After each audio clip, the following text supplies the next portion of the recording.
나는 30년 동안 학교 청소부로 일하며 어렵게 돈을 모았다. 내 아들 준호의 결혼을 앞두고 드디어 그를 위해 작은 집 한 채를 마련할 수 있었다. 하지만 결혼식이 다가오기 전 다리에 가뭄이 생겨 병원에 입원하게 되었고 결국 결혼식에 참석하지 못하게 되었다. 나는 모든 저축을 준호에게 결혼 선물로 주고 싶었지만 병원에서 우연히 의사와 준호의 대화를 엿듣고 말았다. 준호 씨, 친구로서 말해야 할 것 같아서요. 어머니께서 연세가 있으시고 회복 상태가 좋지 않아요. 상태가 더 나빠지면 다리를 절단하는 것도 고려해야 할 수도 있습니다. 그러자 준호가 대답했다. 의사 선생님, 제 친어머니가 결혼식에 오시는 게 중요하지 않나요?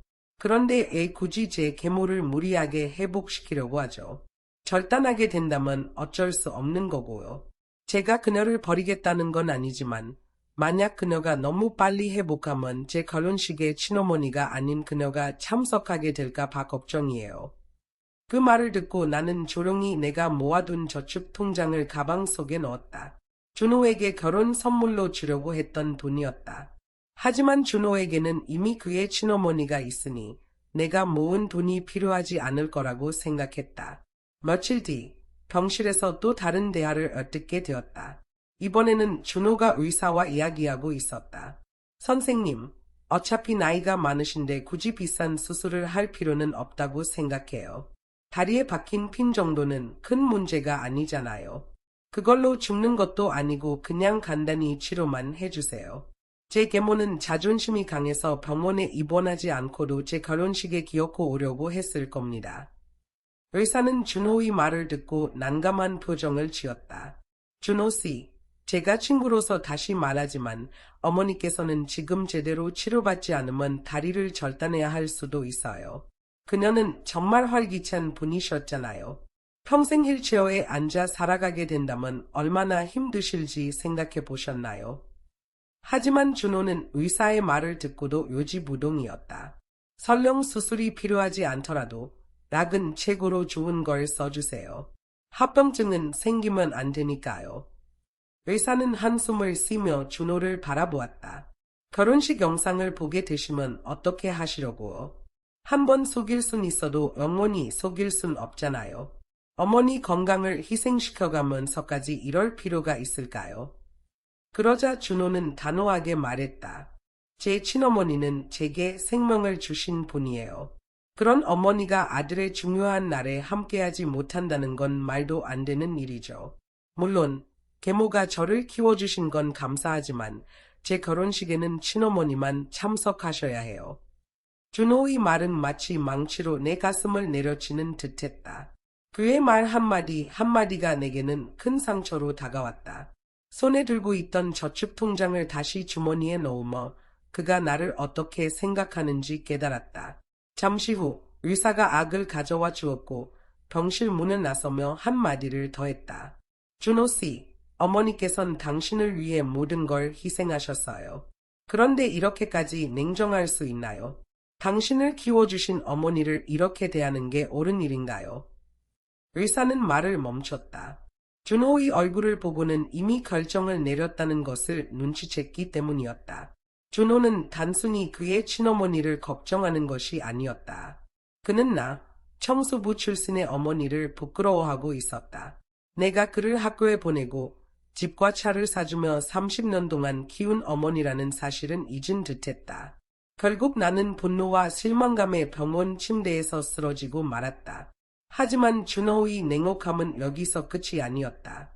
의사가 나를 치료하고 나간 뒤 준호는 내가 잠들어 있다고 생각하며 내 손과 얼굴을 닦아주었다. 그러면서 그의 앞 건너 수민과 대화를 나누기 시작했다. 수민아, 걱정하지 마. 우리 엄마는 나를 너무 사랑해서 결국 모든 돈을 나한테 줄 거야. 그 돈으로 내가 원하던 차를 꼭 사줄게. 너도 나 같은 사람과 결혼하면서 희생이 컸잖아. 내가 꼭 행복하게 해줄게. 나는 그들의 대화를 들으며 충격을 받았다. 수민이 몇 번 무리한 요구를 했을 때도 그들이 행복하다면 괜찮다고 생각하며 다 받아들였던 내가 바보 같았다. 하지만 이제는 준호가 내 돈으로 수민의 차를 사주겠다고 말하는 것을 듣고 참을 수 없었다. 준호는 나를 자신의 결혼식에 초대하지 않으면서도 내가 모은 돈은 당연히 가져가겠다고 생각했다. 그날 나는 결심했다. 내가 준호를 위해 희생했던 모든 것이 헛된 일이었다는 사실을 인정해야 했다. 결혼식 후에는 걱정하지 마세요. 아름다운 아이 둘을 낳고 행복하게 살 거예요.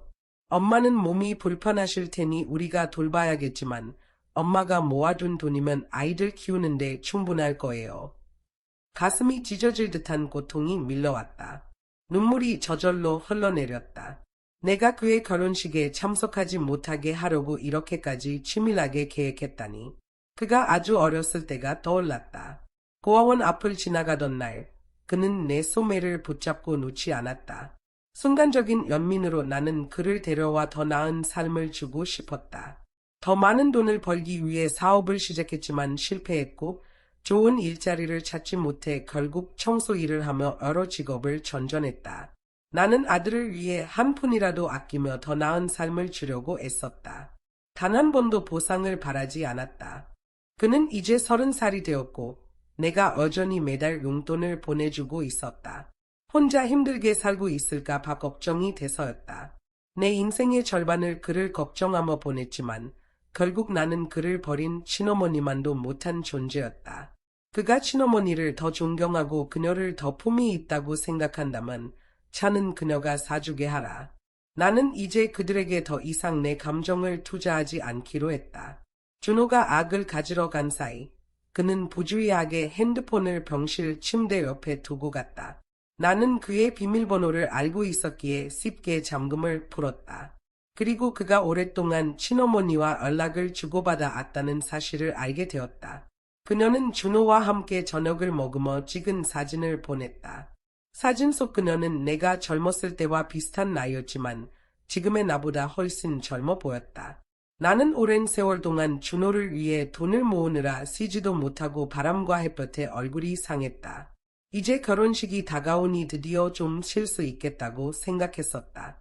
하지만 요즘 젊은 세대가 아이를 키우는 것이 얼마나 어려운지 인터넷에서 보고 손주들이 고생할까 봐 더 열심히 일하며 돈을 모았다. 그 대가로 나는 나이에 비해 훨씬 늙어버렸다. 엄마, 정말 아름다우세요. 이런 좋은 유전자를 물려주셔서 감사해요. 준호는 친어머니에게 그렇게 말했다. 그의 목소리에는 애정이 가득 담겨 있었다. 그는 항상 친어머니에게 더 많은 말을 했고 그녀는 적게 대답했다. 그는 그녀와 자주 영상통화를 했고 사진도 많이 주고받았다. 나는 준호와의 대화를 떠올렸다. 항상 내가 먼저 물어보고 돈을 요구하는 것 외에는 그가 대답하는 일이 거의 없었다. 영상통화나 사진 교환은 꿈도 꿀 수 없었다. 그때는 준호가 표현에 서툴러서 그런 줄 알았다. 하지만 이제야 깨달았다. 그는 나를 부끄러워했던 것이다. 나는 핸드폰을 꺼내 내 가장 친한 친구인 희진에게 메시지를 보냈다. 친어머니가 그렇게 훌륭하다면 준호는 앞으로 내 도움이 필요 없을 것이다. 나는 희진에게 최고의 정형외과 의사를 찾아달라고 부탁했다. 이제 더 이상 돈을 아낄 필요가 없었다. 가장 좋은 병원에서 가장 비싼 의사를 선택할 수 있었다. 준호는 나를 함정에 빠뜨려 모든 것을 빼앗으려 했지만 나를 최소한의 존중조차 하지 않았다. 그는 내가 끝까지 자신을 위해 희생할 거라고 생각했을 것이다. 심지어 내가 그의 계획을 알게 되더라도 그를 꾸짖지 못할 거라고 믿었을 것이다. 하지만 그는 한 가지를 잊고 있었다. 나는 어머니이기 전에 독립적인 여성이었다는 사실을. 준호가 병실로 돌아왔을 때 내가 메시지를 보내고 있는 것을 보고 그의 눈이 빛났다. 그는 걱정하는 척하며 말했다. 엄마, 깨어나셨네요. 엄마가 너무 오래 의식을 잃고 계셔서 깨어나지 못하실까 봐 정말 걱정했어요. 이제 곧 제 결혼식인데 엄마는 제게 가장 중요한 손님이시잖아요. 우리 모두 엄마가 멋지게 등장하시는 모습을 기대하고 있어요. 그의 목소리에는 어딘가 억울한 듯한 뉘앙스가 섞여 있었다. 하지만 의사 선생님이 말씀하시길 엄마는 당분간 푹 쉬셔야 한다고 하더라고요. 결혼식에 오시면 사람들과 어울리느라 너무 힘드실 거예요. 그래서 엄마는 참석하지 않으시는 게 좋을 것 같아요. 정말 아쉽지만요. 나는 부드럽게 웃으며 그가 계속 거짓말을 이어가는 모습을 지켜보았다. 엄마가 결혼식에 참석하지 못하게 된 건 정말 아쉬운 일이지만 엄마는 너를 원망하지 않아. 내가 다 나를 생각해서 그러는 줄 알아. 준호는 안도하는 듯 했지만 나는 이어서 말했다. 엄마가 못 가는 대신 배우를 고용해서 엄마 대신 참석하게 할게. 그런데 준호아, 내가 결혼식 전에 엄마가 모아둔 돈이 있다고 하지 않았니? 엄마, 결혼식 전에 그 돈을 언제 주실 생각이에요? 준호는 내가 다친 것이 부주의 때문이라며 나를 탓하기 시작했다. 심지어 그는 내가 실수를 저질렀음에도 너그럽게 용서해주고 여전히 내 돈을 받아줄 의향이 있다는 듯이 말했다. 마치 그게 대단한 선심이라도 되는 것처럼 말이다. 아직 내가 돈을 주겠다고 동의하지 않아서였을까? 준호는 점점 초조해 보였다. 그 순간 그는 내가 몸을 움직일 수 없다는 사실은 아랑곳하지 않고 휠체어에 나를 태워 결혼식 리허설을 보러 가자고 고집을 부렸다.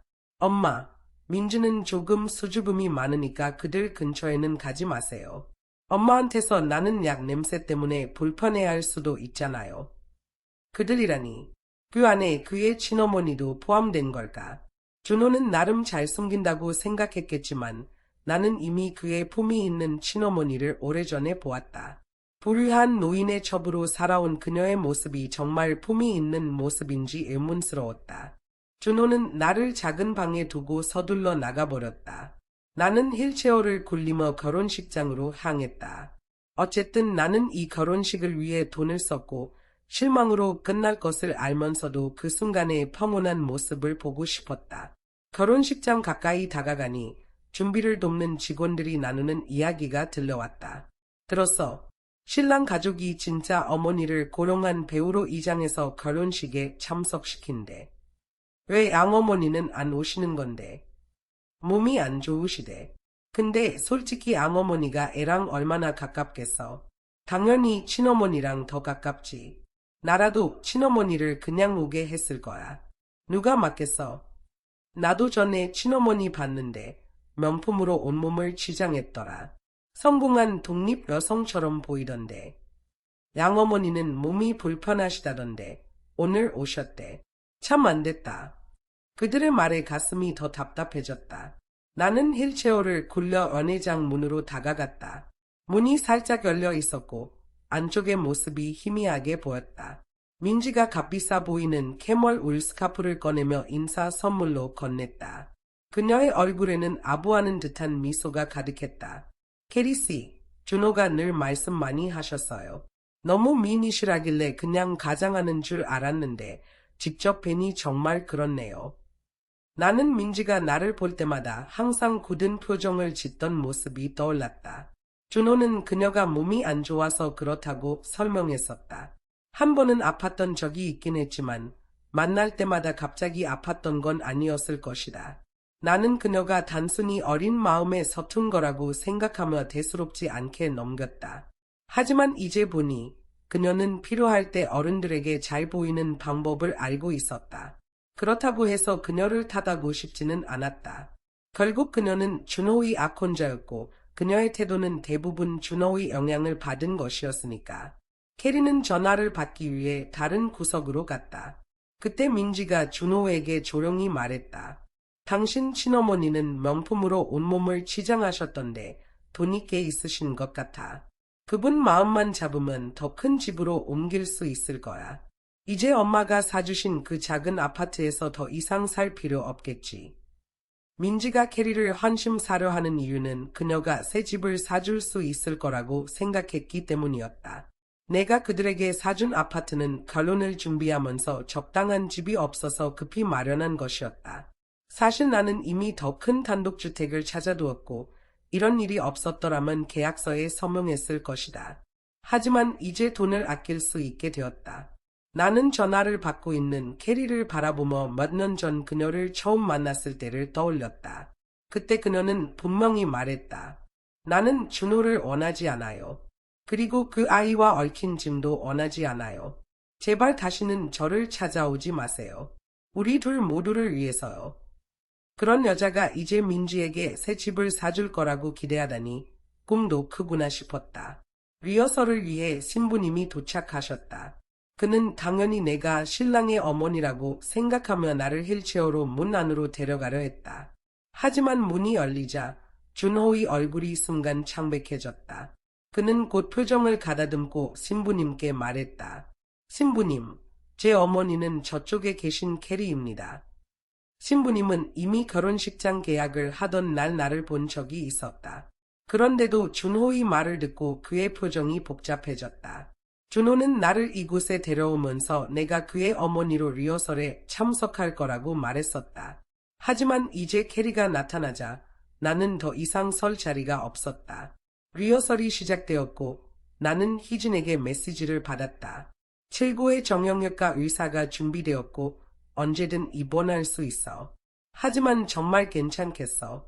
내가 30년 동안 키운 아들이잖아.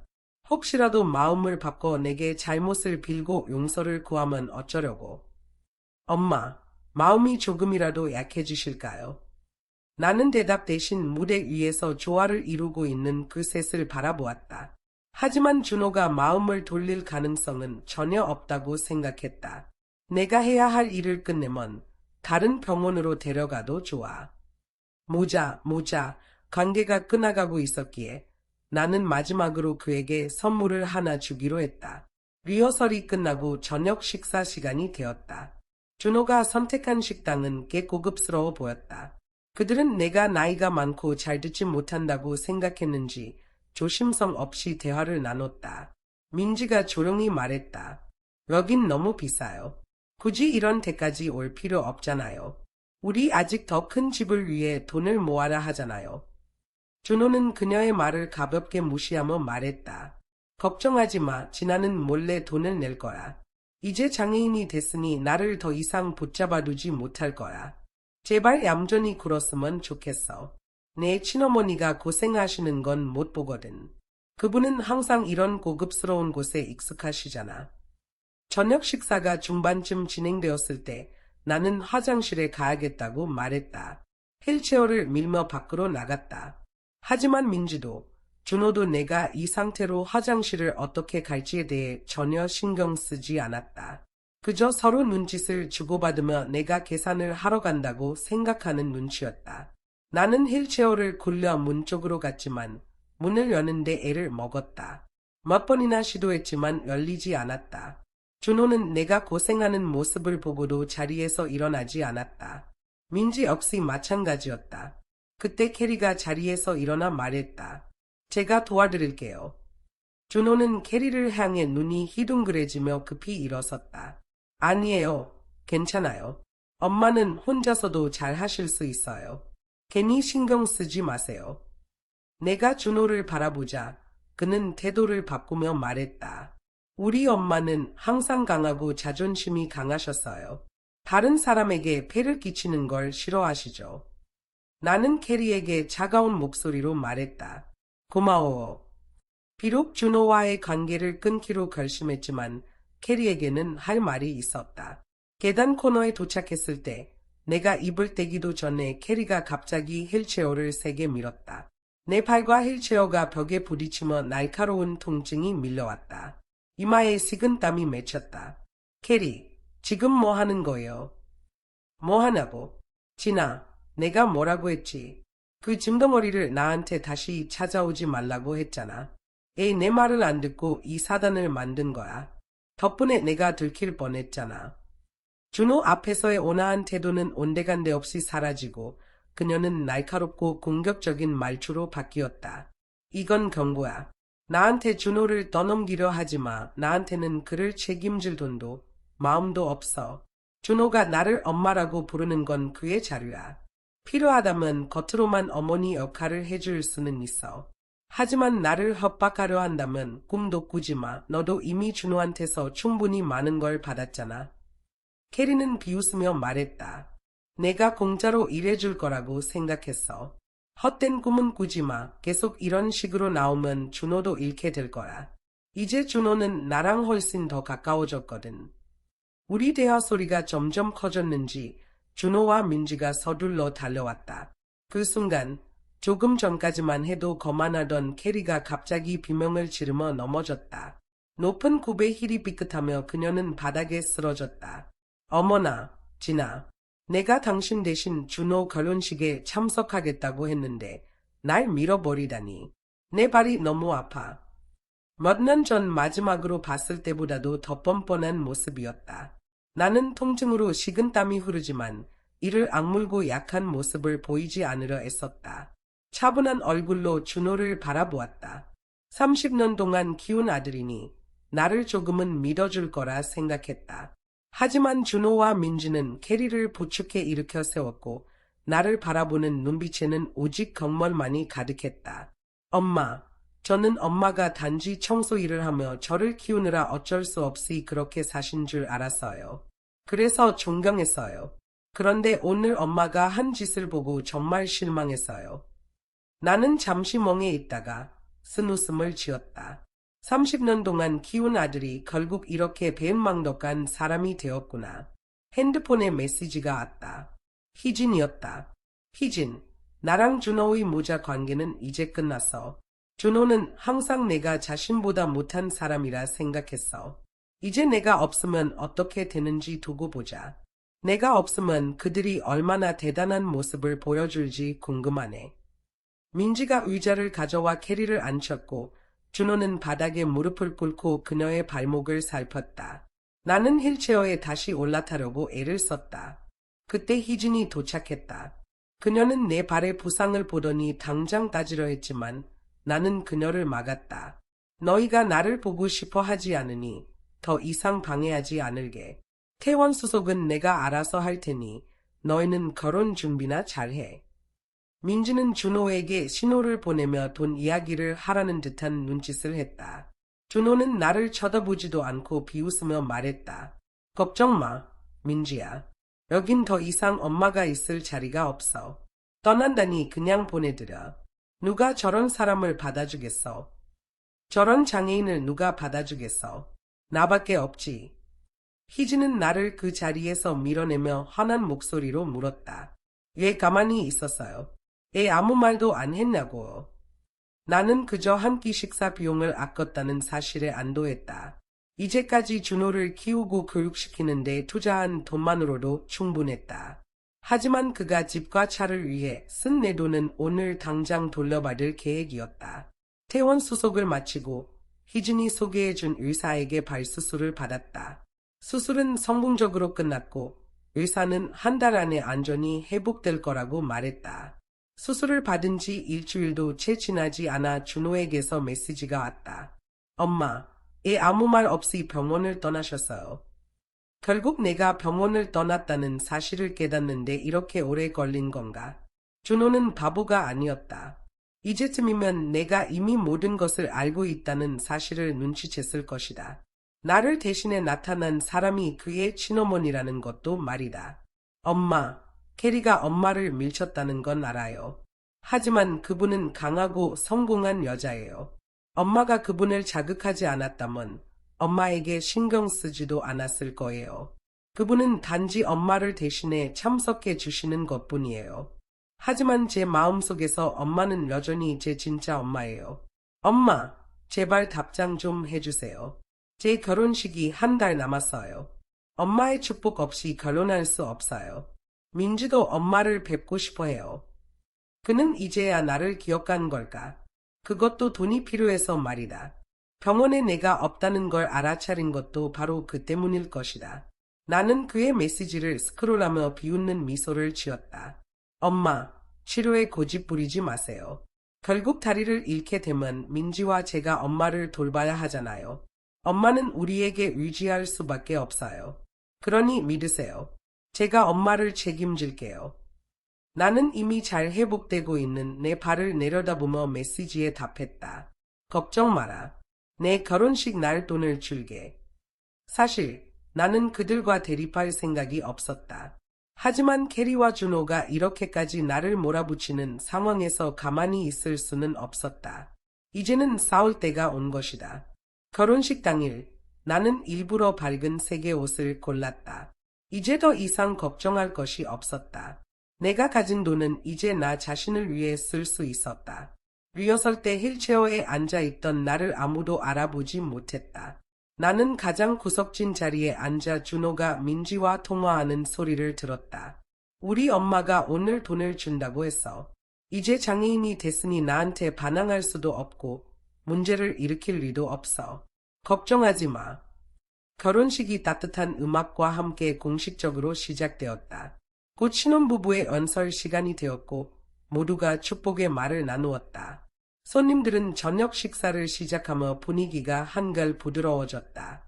캐리는 평온한 표정으로 앉아 있었고 사람들은 그녀를 보며 준호 어머니가 정말 우아하시다며 칭찬을 아끼지 않았다. 멀리서 민지가 불만스러운 표정으로 준호와 언쟁을 벌이는 모습이 보였다.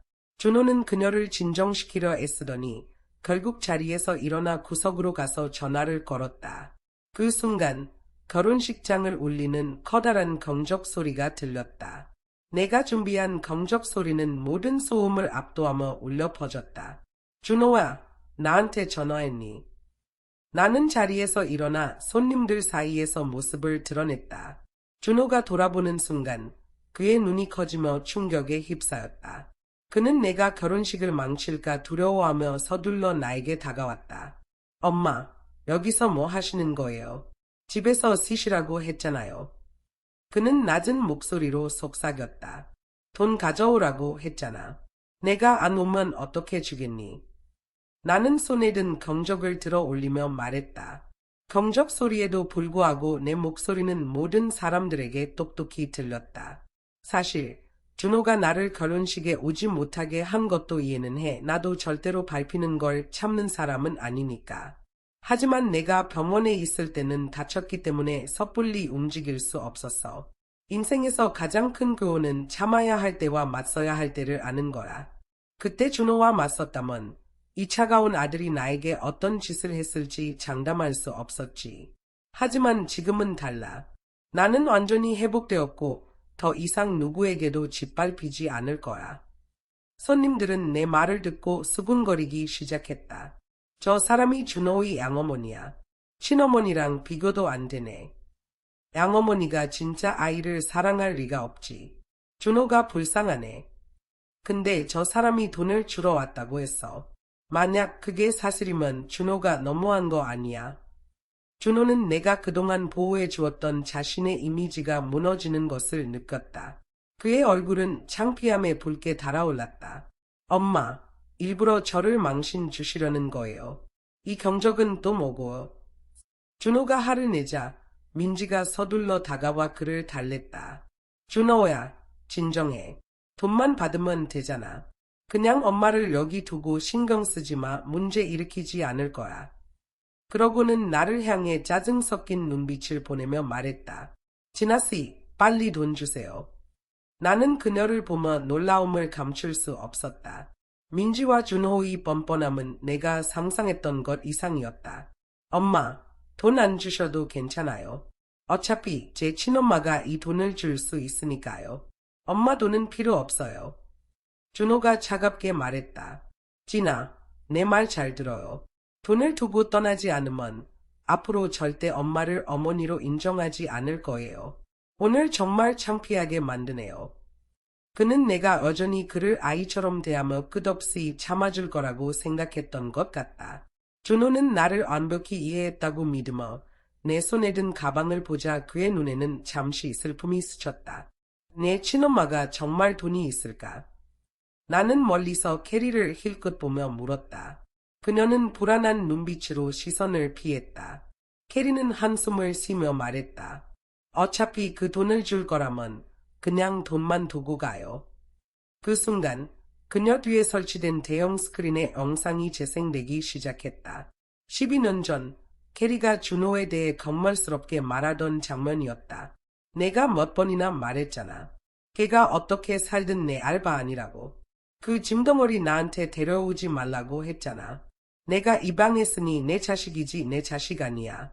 걔 키울 돈. 난 없어. 캐리는 영상 속에서 짜증과 혐오가 가득한 목소리로 말했다. 준호의 눈이 믿을 수 없다는 듯 커졌다. 그는 자신이 열심히 찾아낸 친엄마가 자신을 거부했던 사람이라는 사실을 깨달았다. 내가 이미 12년 전에 그녀를 찾아냈지만 그녀는 그를 인정하려 하지 않았던 것이다. 나는 준호가 그 당시 너무 어렸기에 상처받지 않도록 내 친부모님이 널 찾고 있을 거야. 아직 못 찾았을 뿐이지. 세상에 자식을 사랑하지 않는 부모가 어디 있겠니? 라고 거짓말했던 기억이 떠올랐다. 준호는 내가 만들어준 믿음 속에서 자랐다. 부모는 자식을 사랑하는 것이 당연하다는 생각 속에서 보호받으며 자란 것이다. 그는 자연스럽게 사랑을 기대했고 그것을 받을 자격이 있다고 믿었다. 캐리의 감정을 의심해 본 적도 없었다. 오히려 그녀가 입고 있는 명품 옷과 고급스러운 삶을 보며 자신도 그런 삶을 살았어야 한다고 생각했다.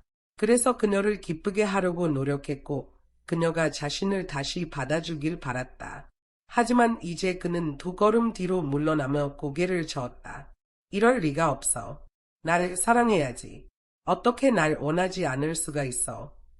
나는 조용히 물었다. 캐리가 너한테 이혼했다고 말한 적 있어? 이혼이 뭐가 이상해요? 엄마도 이혼했잖아요. 그래. 하지만 이혼했다고 내가 부잣집에서 태어난 게 변하지는 않아. 그 순간 한 남자가 경호원들을 대동하고 결혼식장에 들어왔다. 그는 단정한 옷차림을 하고 있었지만 표정은 분노로 가득 차 있었다. 남자는 주저하지 않고 캐리를 자리에서 끌어내더니 그녀의 뺨을 세게 때렸다. 내가 너를 몇 년 동안이나 먹여 살렸는데 내가 감히 다른 남자의 아이를 몰래 키웠어. 내가 준호랑 친자 확인까지 다 해봤어. 너는 이제 끝이야, 캐리. 준호는 친엄마가 다치는 것을 막으려 서둘러 달려갔지만 경호원 중 한 명이 그를 거칠게 밀쳤다. 남자는 분노에 차 떠났고 캐리의 비명 소리만이 결혼식장에 울려 퍼졌다. 그제야 준호는 자신이 사회적 지위를 높여줄 거라 믿었던 친엄마가 단지 어떤 부자의 정부였다는 사실을 깨달았다. 그는 그 정부와 또 다른 남자 사이에서 태어난 아이였고 사생아보다 더 건물받는 존재였다. 나는 조용히 말했다. 준호야, 난 내 손으로 돈을 벌어서 사는 게 부끄럽다고 생각한 적 없어. 진짜 부끄러운 건 항상 다른 사람에게 의지해서 자신의 운명을 바꾸려는 사람들이야. 청소부로 일하는 건 절대 천한 일이 아니야. 난 내가 누구인지 자랑스럽게 생각해. 민지는 내가 들고 있던 가방을 힐끗 보더니 준호를 밀며 말했다. 캐리가 내 친엄마가 아니라면 지금 내가 돈을 받을 곳은 여기밖에 없어. 내가 엄마를 설득하지 않으면 어디서 돈을 구할 건데.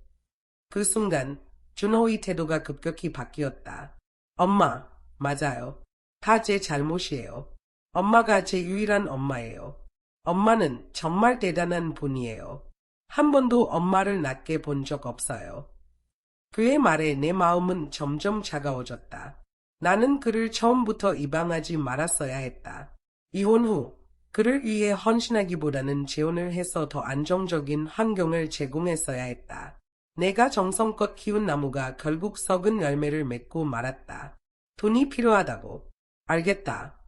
나는 테이블 위에 가방을 올리고 지폐 몇 장을 꺼내 공중에 뿌렸다. 가짜 지폐가 공중에서 흩날리자 그제야 준호는 자신이 속았다는 것을 깨달았다. 민지는 재빨리 다가와 내 손에서 가방을 빼앗았다. 다 가짜잖아. 진아씨, 일부러 문제를 일으키려는 거예요. 돈이 없으면 오늘 결혼 안 할 거예요.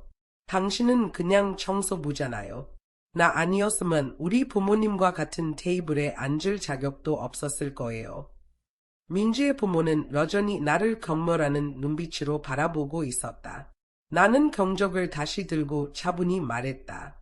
맞아. 나 여기 문제 일으키러 왔어. 이 결혼식장과 연애 비용 전부 내 돈으로 마련한 거야.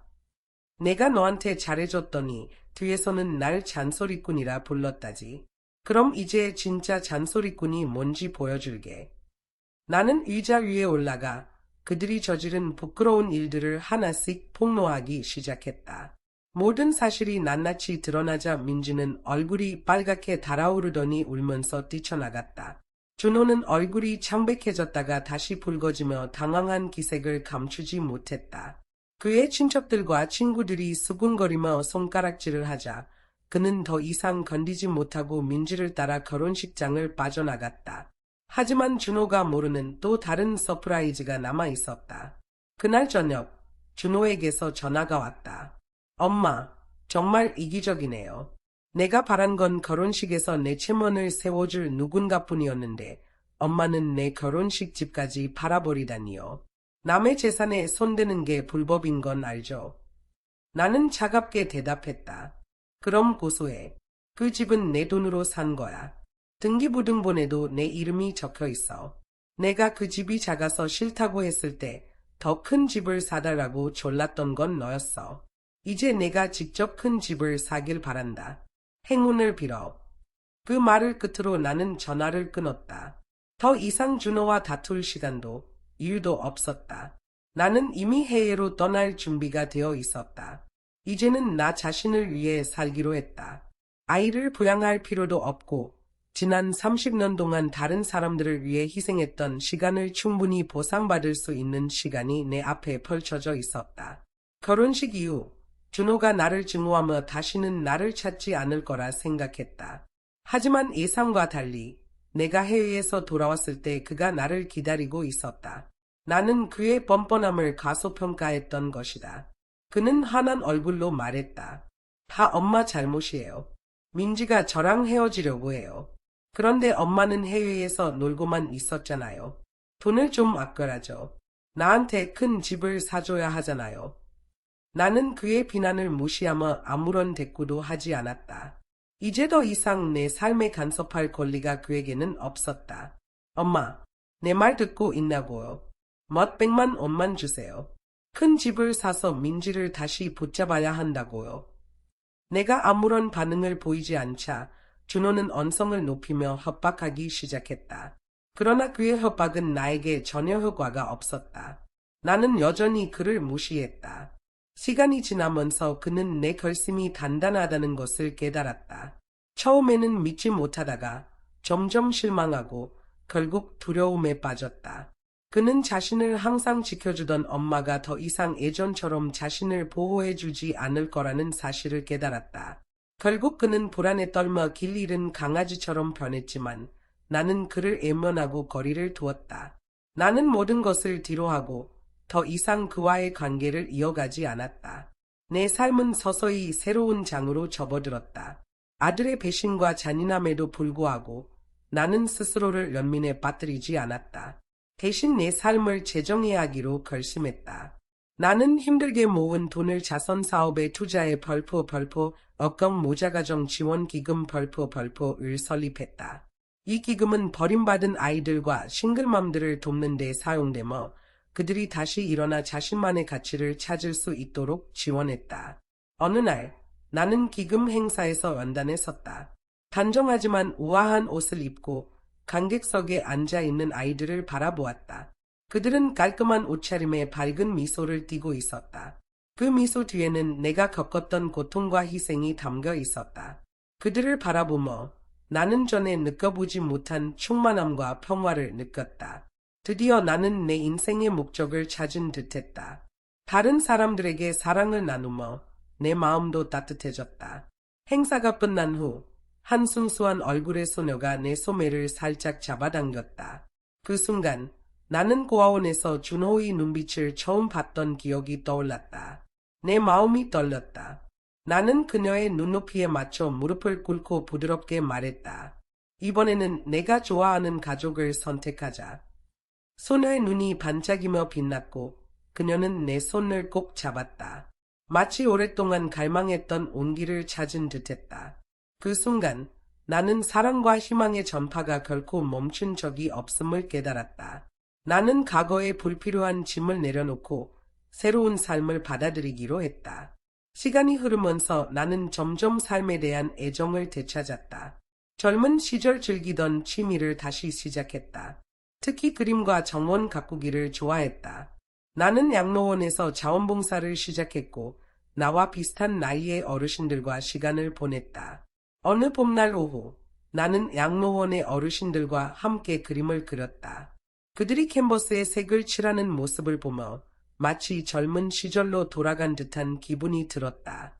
내 캔버스에는 해바라기가 피어났고 햇빛이 꽃잎 하나하나에 비치는 모습이 담겨 있었다. 밝고 따뜻한 색감이 가득했다. 나는 속삭이듯 말했다. 가장 밝은 색은 누구를 위해서가 아닌 나 자신을 위해 살아갈 때 비로소 나타나는구나. 내 옆에는 은퇴한 선생님이 앉아 있었다. 우리는 색감에 대한 생각을 나누고 서로의 과거 이야기를 들려주었다. 그 순간 나는 그동안 느꼈던 외로움과 불안이 모두 사라짐을 느꼈다. 나는 더 이상 다른 사람을 위해 모든 것을 희생하는 여자가 아니었다. 이제 나는 나 자신을 위해 살아갈 수 있는 사람이었다. 어르신들과 함께 보낸 시간 속에서 나는 삶의 의미와 관계의 진정한 평등함을 다시금 깨달았다. 이것이 내가 평생 갈망했던 것이었고 마침내 나는 나만의 영적인 안식처를 찾을 수 있었다. 한편 내가 새롭게 받아들인 삶과는 대조적으로 준호의 세계는 오랫동안 무너져 있었다. 결혼 후 얼마 지나지 않아 민지는 이혼 소송을 제기했다. 처음에 준호는 이를 받아들이지 못했지만 민지는 곧 준호에게 차갑고 위협적인 음성 메시지를 남겼다. 내가 아직도 엄마에게 돈을 뜯어낼 수 있다고 생각해. 이제 엄마를 다시 기대하지 마. 준호는 이 현실을 받아들일 수 없었다. 그는 민지에게 계속 매달리며 화해를 구했지만 민지는 이미 이 관계에 지쳤고 더 이상 참을 수 없었다. 결국 그녀는 준호를 떠났다. 한편 캐리는 그녀의 스폰서에게 버림받았고 그녀의 비밀이 모두 드러났다. 이제 그녀는 자신의 보석을 팔며 근근히 생계를 이어가고 있었다. 그제야 준호는 자신이 한때 나에게 보여준 잔인함과 냉혹함의 무게를 비로소 느끼기 시작했다. 그것은 그를 향한 운명의 응징이었다. 어느 날 준호는 옛집을 정리하다가 낡고 누렇게 변한 통장을 발견했다. 통장에는 준호의 여행 경비, 준호의 학비라는 항목들이 적혀 있었다. 그 금액 하나하나가 내가 그를 위해 감내했던 희생과 한없는 사랑을 상징하고 있었다. 준호는 가슴이 아려왔다. 마치 마음 깊은 곳에서 무언가 부서지는 소리가 들리는 듯했다. 이 돈, 전부 엄마가 나를 위해 벌어놓은 거였구나. 그 순간 준호는 내가 그에게 쏟았던 사랑과 희생의 이대함을 깨달았다. 그러나 그것을 깨닫기엔 너무 늦어버렸다. 더 이상 과거에 오만했던 청년이 아니었던 준호는 물질적으로도 감정적으로도 완전히 무너져 있었다. 재산이 무너지고 인간관계가 황폐해지자 그는 끝없는 상실감과 고독 속에서 방황했다. 그는 필사적으로 민지를 되찾으려 했지만 모든 것은 헛된 노력에 불과했다. 한때 자신이 의지했던 모든 지원이 사라지자 준호는 고립의 공포에 짓눌리기 시작했다. 어느 날 거의 모든 소지품을 챙겨 떠나려던 그는 캐리로부터 전화를 받았다. 캐리는 자신이 한때 믿었던 어머니의 위선적인 본성을 폭로하며 이제는 그 누구도 자신을 구해줄 수 없다는 사실을 깨달으라고 말했다. 준호는 자신이 한때 살았던 삶으로는 절대 돌아갈 수 없으며 그 무거운 짐을 벗어날 수 없음을 깨달았다. 10년의 겨울이 지나 나는 고아원의 활동실에 앉아 아이들 무리와 함께 있었다. 우리는 가족과 어머니의 사랑에 대해 이야기하고 있었다. 입양을 희망하는 부모들의 질문에 하나하나 정성껏 대답하며 말했다. 엄마란 어떤 존재일까요? 내 목소리는 따뜻하고 부드러웠다. 마치 흐르는 물처럼. 엄마는 비가 올 때 우산을 들어주는 사람이에요. 하지만 기억하세요. 당신의 날개를 젖히면서까지 다른 사람의 깃털을 말리려 하지 마세요. 햇빛이 창문을 통해 들어와 내 은빛 머리카락 위로 부드럽게 내려앉았다. 내 얼굴은 따스한 빛으로 빛났고 내 눈은 고요하고 단호했다. 마치 과거의 모든 고통과 배신이 바람에 날아가 버린 듯했다. 나는 마침내 나만의 삶을 찾았다는 것을 깨달았다. 다른 사람을 위해 희생하며 내 날개를 젖게 하지 마세요. 내 목소리에는 연민이 담겨 있었지만 그보다 더 큰 해방감이 느껴졌다. 그 순간 나는 더 이상 타인을 위해 살아가는 여자가 아님을 깨달았다. 이제 나는 진정으로 나 자신을 위해 살아가는 여자가 되었다.